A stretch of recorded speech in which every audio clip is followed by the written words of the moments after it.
If you're at all a student of marketing, you've probably heard people talk about know, like, and trust. It's like those things all happen at once in the marketing messages people put out there.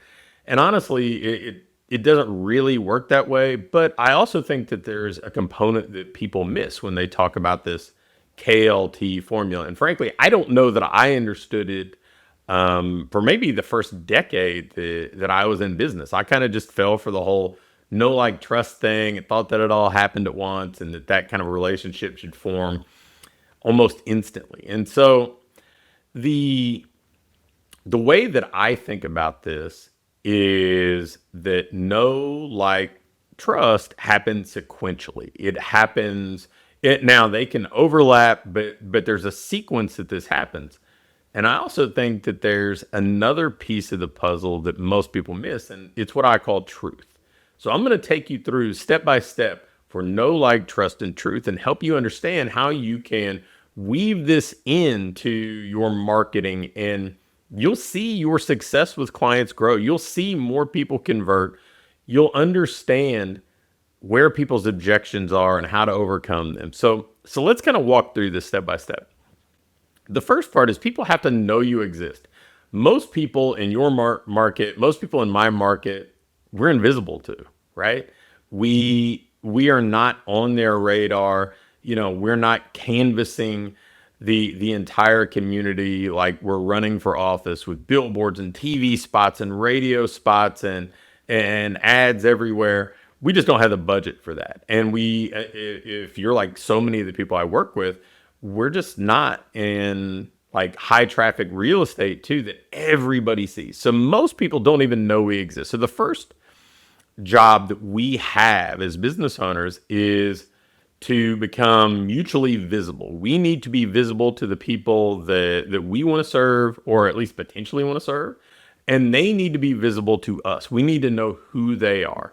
And so that comes with defining your target market and then putting out messaging that's attractive to them, that kind of gets them to raise their hand, and maybe they opt in for a lead magnet. For years, I used my Fitness Entrepreneur's Handbook as a lead magnet, and it added tens of thousands of people to my email list. It made them aware of who I was, and if they downloaded the book, now I was aware of who they are. I knew who they were. I had their name, their contact information, and we could start to communicate and see if there might be a way to work together to help them get from where they are to where they want to be.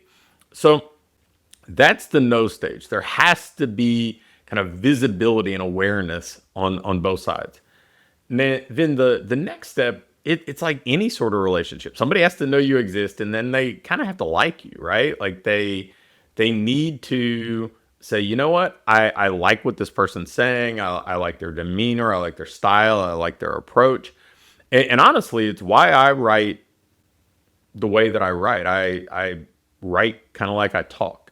It's the reason that I do podcasts in the format that I do, that may not be quite as polished as other people who are way more eloquent on camera, because I kind of need you to get the real me, because I don't want it to be a bait and switch. I don't want you to be sitting in front of me at a live meeting, or be in my home office doing a strategic planning session or something like that, and say, man, this guy's nothing like the person that I saw online.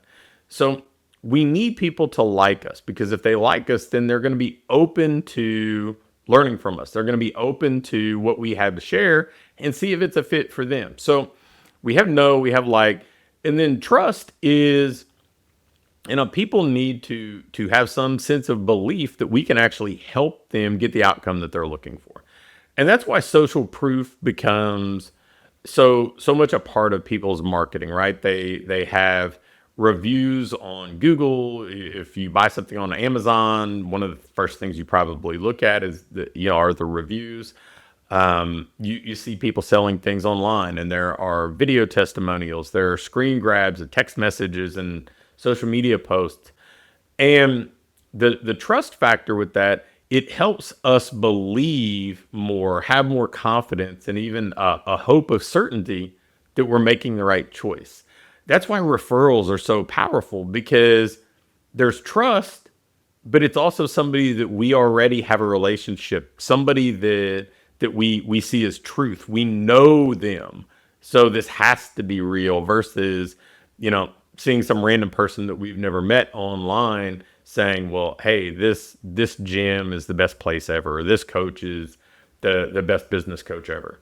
So we have no like and trust, and those things happen in sequence, right? Because you need to know who somebody is before you can see any of this stuff. The likability factor, frankly, if you don't connect with somebody, if you don't, you know, seem to like just fit with them, you're probably not going to have great results working with them, because it doesn't mean that they have to always tell you what you want to hear or you become best buddies. But if you don't like the way they approach things, if you don't share similar values or anything like that, it's going to be hard to kind of follow the plan. And then, trust, we just talked about. So where's this truth piece come in? Well, I think truth is demonstration. It's real evidence, not circumstantial evidence. The testimonials that we don't really know what it's like. I think of social proof in some ways is like people's social media highlight reel.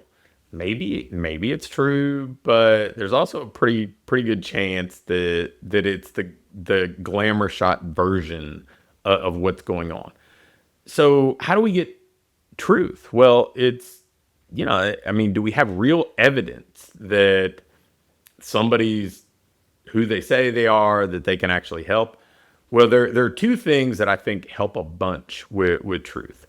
One is actual tangible proof that somebody's been in business for a while, right? Like if your business has been around for a decade and you've helped countless people, then I mean, rent comes due. There's evidence that you've paid your bills. There's evidence that you've done a good enough job that you've stayed in business.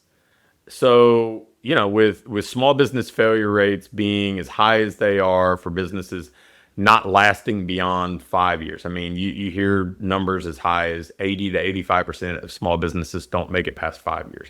Well, if businesses have been around longer than that, then we've got some evidence that they are who they say they are, because if they weren't, they probably wouldn't be able to pay rent. But more importantly, I think it's just demonstration.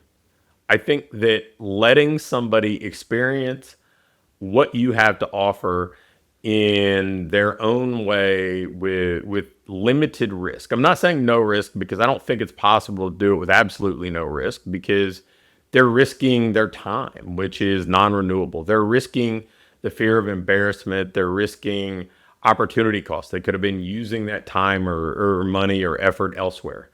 So we can mitigate the risk, though. We can say, hey, come in for this short-term program, right? This 14-day, 28-day, 6-week thing.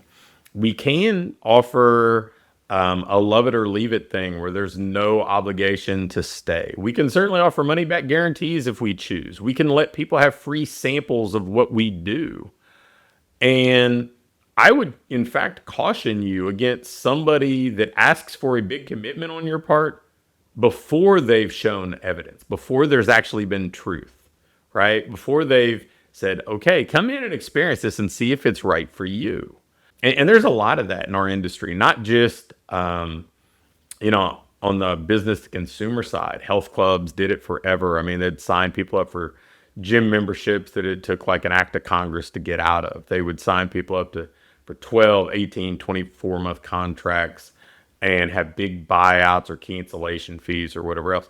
And then in the business coaching world, the place that I operate more of, man, there are non-disparagement clauses that, yeah, hey, you can say nice things about us, but you can't say anything but nice things about us. And so you don't ever get the reality from the people that they're sharing the success stories of, or people that have big buyouts from contracts, or people that do big paid in full offers before you ever, experience a moment of their coaching. I think we see a lot of that, but I think all we want, you or me, all we want is as much certainty as we can get that what we're buying is actually going to be what we hope it is. It's like if you go to a restaurant, you kind of want your meal to look like it's described and like you see the picture of it being represented in a menu. Or, if if you're going to buy a car, well, you test drive it because you want to know how it's going to drive, how it's going to feel or ride. And I think that's what we look for as consumers. So if you can involve some truth in your marketing, you're going to be so much better off. Sure, some people are going to, you know, be unwilling to move forward with you because they're not willing to kind of follow the plan that you lay out that you believe can help them get the outcome they want. And that's okay. Achievement isn't for everybody. And so I would rather know that up front. I'd rather know that, hey, this isn't a fit because they're not ready for what we're going to ask of them or what this program asks of them. But I want to know that early on so they can make an informed decision. Because frankly, I don't know about you, but I want informed clients. I want smart clients who, want information and want to experience things to make their best decision, not just some desperation based decision. But you see a lot of people in the fitness world, you see it with a lot of infomercial esque type things, video sales letters online, that people prey on desperation and they're trying to get you to make your purchase based on limited trust and high levels of desperation. And I think we all do better with truth. So if you want to sell more and attract better people, think about know, like, trust, and truth, but think about it sequentially. Think about building a relationship, not just generating a transaction. Think about making sure that the people you want to reach know who you are. You give them the opportunity to like you. You put yourself out there and you make sure that the version of you they see is real. And then we create trust. We share social proof. We share demonstrations publicly of our knowledge to help, our ability to deliver results. But then finally we invoke some truth and we say, hey, you know what? Come try it out and see if it's for you. If you stack those four things together in sequence, you're going to see not only your business grow, but the number of your ideal clients in your business multiply time and time again.